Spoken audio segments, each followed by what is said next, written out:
नमस्कार दोस्तों, स्वागत है आपका अपने यूट्यूब चैनल डेविड रत्न एग्जाम स्टडी में।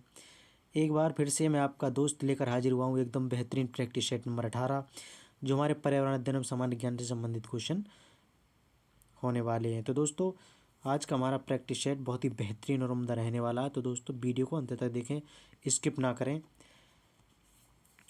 और ज़्यादा से ज़्यादा शेयर कर लें वीडियो को, ताकि सभी को एक बेहतरीन प्रैक्टिस सेट करने का मौका मिल सके। इसमें हमारे 20 क्वेश्चन रहने वाले हैं, जो यूपी टेट, सुपर टेट और केवीएस परीक्षा की दृष्टि से बहुत ही महत्वपूर्ण रहने वाले। तो दोस्तों, आइए शुरू करते हैं हम आज का अपना practice set.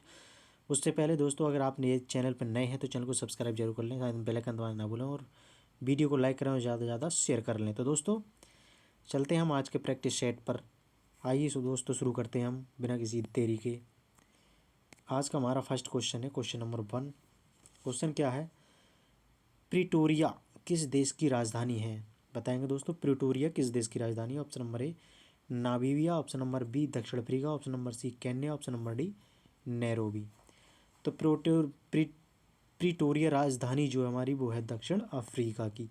Option number B हमारा राइट हो जाएगा। प्रिटोरिया राजधानी है दक्षिण अफ्रीका की, तो ऑप्शन नंबर बी लॉक कर देंगे। दोस्तों, यहाँ पर एक बेहतरीन तथ्य मैं आपको बताने वाला हूँ कि दक्षिण अफ्रीका की जो है वो 3 राजधानियाँ मानी जाती हैं। कौन सी? Number 1 Pretoria, Pretoria number 1 Pretoria, जिसमें सरकार की कार्यकारी शाखा रहती है। सरकार की जो है वो कार्यकारी शाखा रहती है। और 2 नंबर पे है हमारी ब्लॉम फोंटेन, ब्लॉम फोंटेन, फोंटेन ब्लॉम फोंटेन में होती है न्यायिक शाखा, न्यायिक शाखा। और 3 नंबर पर रहती है हमारी कौन सी? Cape Town, Cape Town. और इसमें रहती है विधायी शाखा, विधायी शाखा। तो दोस्तों, ध्यान रखेंगे, प्रिटोरिया, ब्लॉम फोंटेन और केप टाउन जो है हमारी 3 राजधानियाँ रहती हैं दक्षिण अफ्रीका की, जिसमें अलग अलग कार्य किया जाता है। प्रिटोरिया में कार्यकारिणी शाखा सरकार की, ब्लॉम फोंटेन में न्यायिक शाखा रहती है और केप टाउन में विधायी शाखा रहती है। तो ऑप्शन नंबर 20 यहाँ पर हमारा राइट हो जाएगा। बढ़ते हैं दोस्तों अगले क्वेश्चन की तरफ। Question number 2। कमल की आकृति वाला संगमरमर का पूजा घर कहाँ स्थित है? कमल की आकृति का यानी कि लोटस टेम्पल, जिसे बोलते हैं हम लोटस टेम्पल, बताएंगे दोस्तों कहाँ पर स्थित है? Option number A Mumbai, option number B Pune, option number C Delhi, option number D Agra. तो 2 का हमारा राइट आंसर हो जाएगा दोस्तों ऑप्शन नंबर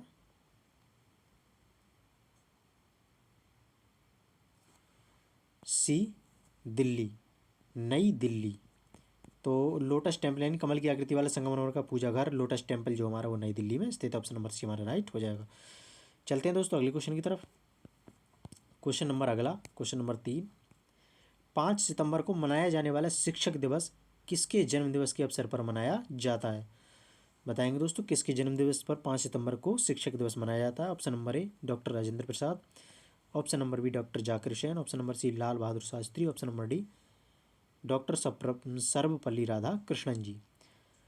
तो 3 का हमारा राइट आंसर हो जाएगा ऑप्शन नंबर डी, यानी कि डॉक्टर सर्वपल्ली राधाकृष्णन का जो जन्मदिन है वो 5 सितंबर को शिक्षक दिवस के रूप में मनाया जाता है। ऑप्शन नंबर डी हमारा राइट हो जाएगा। चलते हैं अगले क्वेश्चन की तरफ। Question number 4। बांस डैश के रूप में वर्गीकृत है? तो बताएंगे बांस किसके रूप में वर्गीकृत है? ऑप्शन ए झाड़ी के रूप में, ऑप्शन बी वृक्ष के रूप में, ऑप्शन सी घास के रूप में, ऑप्शन नंबर डी खरपतवार के रूप में।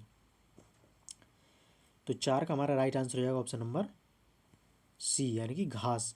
बांस जो है वो घास के रूप में वर्गीकृत है। ऑप्शन नंबर सी हमारा राइट हो जाएगा। चलते हैं अगले क्वेश्चन की तरफ। क्वेश्चन नंबर 5, भारत का कौन सा राज्य भूटान के साथ सीमा साझा नहीं करता है? तो दोस्तों बताएंगे कौन सा राज्य है जो भारत का राज्य भूटान के साथ सीमा नहीं साझा करता है। Option number A Sikkim, option number B Arunachal Pradesh, option number C Assam, option number D Nagaland. तो 5 का हमारा राइट आंसर हो जाएगा ऑप्शन नंबर डी यानी कि नागालैंड। नागालैंड जो है भूटान के साथ सीमा साझा नहीं करता। सिक्किम, अरुणाचल प्रदेश और असम जो है, असोम जो है हमारे भूटान के साथ सीमा साझा करते हैं। ऑप्शन नंबर डी हमारा करेक्ट हो जाएगा। चलते हैं अगले क्वेश्चन की तरफ। क्वेश्चन नंबर 6 क्वेश्चन है दोस्तों, निम्नलिखित में से कौन सा युग्म सही मेल नहीं खाता है? तो सही सुमेलित कौन सा नहीं है, सही मेल कौन सा नहीं है वो बताना है। Option number A Sri Lanka, Sri Lanka Sri Jayawardenepura, option B Bangladesh Karachi, option C Bhutan Thimphu, option D Pakistan Islamabad. तो हमारा गलत कथन जो है कि सही सुमेलित नहीं है वो है हमारा ऑप्शन नंबर बी यानी कि बांग्लादेश कराची, यानी कि ये देशों की राजधानी, देश से राजधानी का मेल दिया गया। तो बांग्लादेश की राजधानी कराची नहीं बल्कि बांग्लादेश की राजधानी है ढाका। तो ध्यान रखेंगे दोस्तों। और श्रीलंका की राजधानी जो है श्री जयवर्धनेपुरा कोट्टे, कोट्टे और है इसमें लगा हुआ जयवर्धनेपुरा कोट्टे। तो ध्यान रखेंगे दोस्तों, ऑप्शन नंबर बी हमारा राइट हो जाएगा। चलते हैं अगले क्वेश्चन की तरफ। क्वेश्चन नंबर 7, भारत, ऑस्ट्रेलिया, दक्षिण अफ्रीका तथा दक्षिण अमेरिका किस भूखंड के भाग हैं? ऑप्शन ए अंगारा लैंड के, ऑप्शन बी गोंडवाना लैंड के, ऑप्शन सी इंडियन लैंड के, ऑप्शन डी सदर्न लैंड के। तो 7 का हमारा राइट आंसर हो जाएगा ऑप्शन नंबर बी यानी कि गोंडवाना लैंड के। भारत, ऑस्ट्रेलिया, दक्षिण अफ्रीका तथा दक्षिण अमेरिका जो है गोंडवाना लैंड भूखंड के भाग हैं। ऑप्शन नंबर बी हमारा राइट हो जाएगा। चलते हैं अगले क्वेश्चन की तरफ।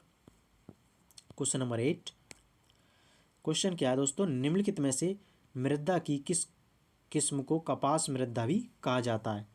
तो कौन सी मृदा को कपास मृदा कहा जाता है? ऑप्शन नंबर ए लाल, ऑप्शन नंबर बी काली, ऑप्शन नंबर सी कछारी, ऑप्शन नंबर डी बंजर। तो 8 का हमारा राइट आंसर हो जाएगा ऑप्शन नंबर बी यानी कि काली। काली मिट्टी को कपास मृदा भी कहा जाता है। ऑप्शन नंबर बी हमारा राइट हो जाएगा। बढ़ते हैं अगले क्वेश्चन की तरफ। दोस्तों अगला क्वेश्चन है क्वेश्चन नंबर 9। दोस्तों अपना स्कोर जांच करते रहें कि कितने क्वेश्चन आपके सही हो रहे हैं, और वीडियो के अंत में हमें कमेंट के माध्यम से जरूर बताना है कि आपका स्कोर कितना रहा है। तो 9 नंबर क्वेश्चन है हमारा, कोयला निम्नलिखित में से किस संसाधन की किस्म है? तो बताएंगे दोस्तों कोयला निम्नलिखित में से किस संसाधन की किस्म है? ऑप्शन नंबर ए नवीकरणीय, ऑप्शन नंबर बी प्रवाही, ऑप्शन नंबर सी जैव, ऑप्शन नंबर डी गैर नवीकरणीय। तो 9 का हमारा राइट आंसर हो जाएगा ऑप्शन नंबर डी गैर नवीकरणीय। कोयला जो है गैर नवीकरणीय में रखा जाता है क्योंकि ये नया नहीं बनाया जा सकता। इसके जो भंडार हैं वो सीमित हैं, जो हमारे आने वाले टाइम में कभी भी ख़त्म हो सकते हैं। तो इसलिए ये गैर नवीकरणीय में रखा जाता है। ऑप्शन नंबर डी हमारा राइट हो जाएगा। बढ़ते हैं दोस्तों अगले क्वेश्चन की तरफ। क्वेश्चन नंबर अगला है हमारा क्वेश्चन नंबर 10, राष्ट्रीय वन नीति वर्ष 1952 द्वारा रेखांकित कुल भौगोलिक क्षेत्र में से वन क्षेत्र का प्रतिशत कितना होना चाहिए? यानी कि भौगोल जितना हमारा राष्ट्रीय भौगोलिक क्षेत्र है उसमें कितना प्रतिशत वन क्षेत्र होना चाहिए वर्ष 1952 की राष्ट्रीय वन नीति के अंतर्गत? Option number 80%, option number B 33%, option number C 40%, option number D 20%। तो 10 का हमारा राइट आंसर हो जाएगा ऑप्शन नंबर बी यानी कि 33% वन हमारे भौगोलिक क्षेत्र में रहने चाहिए। बढ़ते हैं दोस्तों अगले क्वेश्चन की तरफ। क्वेश्चन नंबर 11 क्वेश्चन है दोस्तों हमारा, मिट्टी की किन दो किस्मों को आमतौर पर खादर तथा वांगर के रूप में जाना जाता है? बताएंगे दोस्तों। ऑप्शन ए लाल, ऑप्शन बी कछारी, ऑप्शन सी बंजर, ऑप्शन डी काली। तो 11 का हमारा राइट आंसर होगा ऑप्शन नंबर बी यानी कि कछारी। खादर और बांगर के रूप में जाने जाने वाली जो किस्म है मिट्टी की, जो दो किस्में खादर और बांगर जो है वो कछारी के रूप में जानी जाती हैं। तो ऑप्शन नंबर बी हमारा राइट हो जाएगा। बढ़ते हैं अगले क्वेश्चन की तरफ। क्वेश्चन नंबर 12 क्वेश्चन है, लट्ठमार होली मनाई जाती है, लट्ठमार होली वो कहाँ मनाई जाती है? बताएंगे दोस्तों। ऑप्शन नंबर ए गोकुल में, ऑप्शन बी वृंदावन में, ऑप्शन सी मथुरा में, ऑप्शन डी बरसाना में। तो 12 का हमारा राइट आंसर हो जाएगा ऑप्शन नंबर डी यानी कि बरसाना में। उत्तर प्रदेश के बरसाना में जो है लट्ठमार होली मनाई जाती है। तो ध्यान रखेंगे दोस्तों। बढ़ते हैं अगले क्वेश्चन की तरफ। क्वेश्चन नंबर 13, वखीरा पक्षी विहार स्थित है। बघीरा पक्षी विहार जो कहाँ स्थित है? ऑप्शन नंबर ए बलिया में, ऑप्शन नंबर बी संत कबीर नगर में, ऑप्शन नंबर सी रायबरेली में, ऑप्शन नंबर डी गोंडा में। तो 13 का हमारा राइट आंसर हो जाएगा ऑप्शन नंबर, बताएंगे दोस्तों, ऑप्शन नंबर बी संत कबीर नगर। वखीरा पक्षी विहार जो है हमारा वो संत कबीर जिले में स्थित है, उत्तर प्रदेश के संत कबीर जिले में। ध्यान रखेंगे दोस्तों। बढ़ते हैं अगले क्वेश्चन की तरफ। क्वेश्चन नंबर 14, निम्न में से कौन सा एक खनिज उत्तर प्रदेश में नहीं पाया जाता है? तो उत्तर प्रदेश में कौन सा खनिज नहीं पाया जाता है, बताएंगे दोस्तों। Option number A gypsum, option number B अब्रक, ऑप्शन नंबर सी चूना पत्थर, ऑप्शन नंबर डी बॉक्साइड। तो उत्तर प्रदेश में हमारे जिप्सम भी पाया जाता है, चूना पत्थर भी पाया जाता है, बॉक्साइड भी पाया जाता है, बल्कि अभ्रक जो है वो उत्तर प्रदेश में नहीं पाया जाता है। तो ऑप्शन नंबर बी हमारा राइट हो जाएगा। बढ़ते हैं दोस्तों अगले क्वेश्चन की तरफ। क्वेश्चन नंबर 15, क्वेश्चन है उत्तर प्रदेश में उर्मिल बांध कहाँ स्थित है? ऑप्शन ए हमीरपुर में, ऑप्शन बी चंदौली में, ऑप्शन सी महोबा में, ऑप्शन डी जालौन में। तो दोस्तों 15 का हमारा राइट आंसर हो जाएगा ऑप्शन नंबर सी, यानी कि महोबा।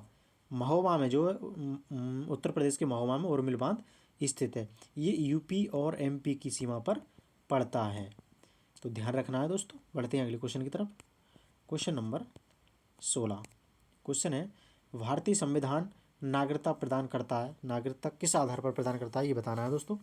ऑप्शन नंबर ए जन्म के आधार पर, ऑप्शन बी निवास के आधार पर, ऑप्शन नंबर सी देशीकरण के आधार पर, ऑप्शन नंबर डी उपयुक्त सभी के आधार पर।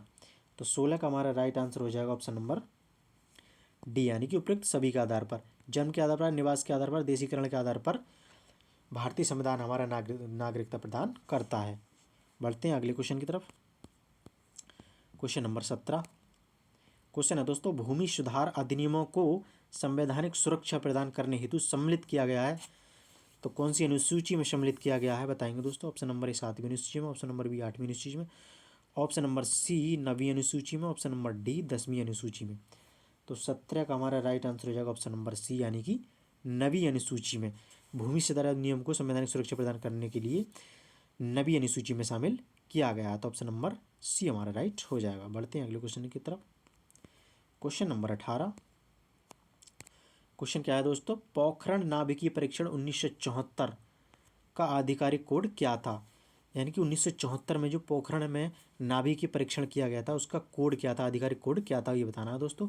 Option number A operation Shakti, option number B smiling Buddha, option number C Sankat Mochan, option number D thunderbolt. तो 18 का हमारा राइट आंसर हो जाएगा ऑप्शन नंबर बी, यानी कि स्माइलिंग बुद्धा, इनकी लाफिंग बुद्धा। ध्यान रखेंगे दोस्तों, laughing Buddha.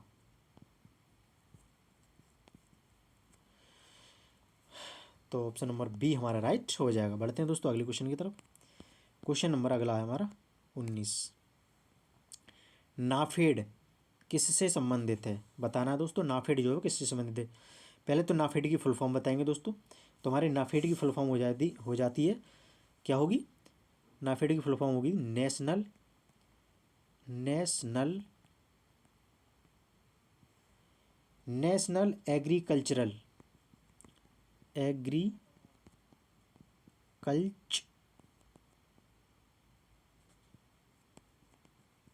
National agricultural cooperative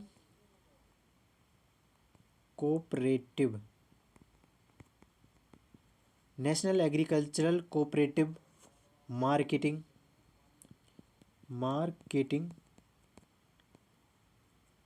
marketing federation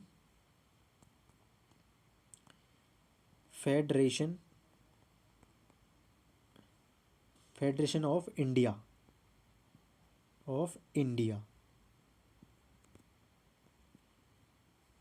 limited. तो ध्यान रखेंगे हमारी जो नाफेड की फुल फॉर्म हो जाएगी ये हो जाएगी, और हिंदी में क्या बोलेंगे?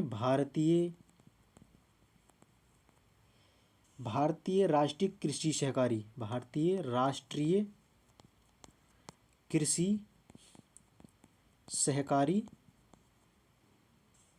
विपणन संघ।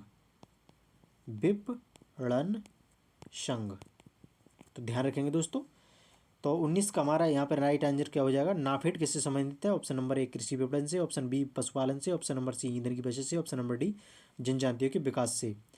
तो 19 का हमारा राइट आंसर हो जाएगा ऑप्शन नंबर ए, यानी कि कृषि विपणन से जो हमारा नाफेड संबंधित है। तो नाफेड की फुल फॉर्म मैं बता दी आपको, नेशनल एग्रीकल्चरल मार्केटिंग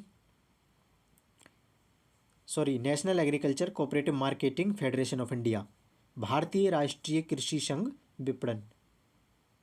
तो ध्यान रखेंगे कृषि विपणन संघ। बढ़ते हैं दोस्तों अगले क्वेश्चन की तरफ। क्वेश्चन अगला है क्वेश्चन नंबर 20। विश्व का पहला गणतंत्र किसे माना जाता है? तो बताना है दोस्तों, विश्व का जो पहला गणतंत्र है वो किसे माना जाता है? ऑप्शन नंबर ए लिच्छवी को, ऑप्शन नंबर बी नंदवंश को, ऑप्शन नंबर सी मौर्य वंश को, ऑप्शन नंबर डी गुप्त वंश को। तो बताएंगे दोस्तों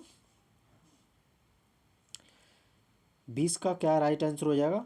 तो 20 का हमारा हो जाएगा ऑप्शन नंबर ए, यानी कि लिच्छवी राजवंश को विश्व का पहला गणतंत्र राज्य माना जाता है, जो कहाँ पर था? हमारे बिहार के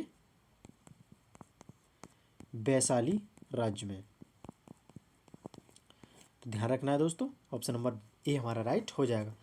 तो दोस्तों आज का हमारा प्रैक्टिस सेट कैसा रहा हमें कमेंट के माध्यम से जरूर बताएं, और अपना स्कोर हमें कमेंट के माध्यम से जरूर साझा करें, ताकि पता चल सके हमारी कितनी बेहतरीन तैयारी हो रही है, और जिससे हम आने वाले और प्रैक्टिस सेट को बेहतरीन तरीके से ला सकें। तो दोस्तों वीडियो को अपने दोस्तों में नज़दीकों में जरूर शेयर करें, ताकि सभी को बेहतरीन तैयारी का मौका मिल सके और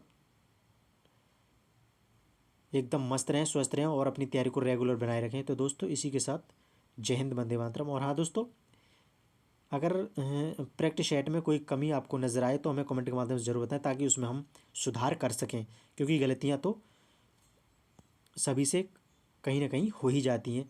तो गलती को अवश्य बताएं, कोई गलती तो नहीं है इसमें। तो दोस्तों इसी तरह के और बेहतरीन सेट प्रैक्टिस सेट पाने के लिए जुड़े रहें हमारे चैनल से। तो दोस्तों जय हिंद, वंदे मातरम।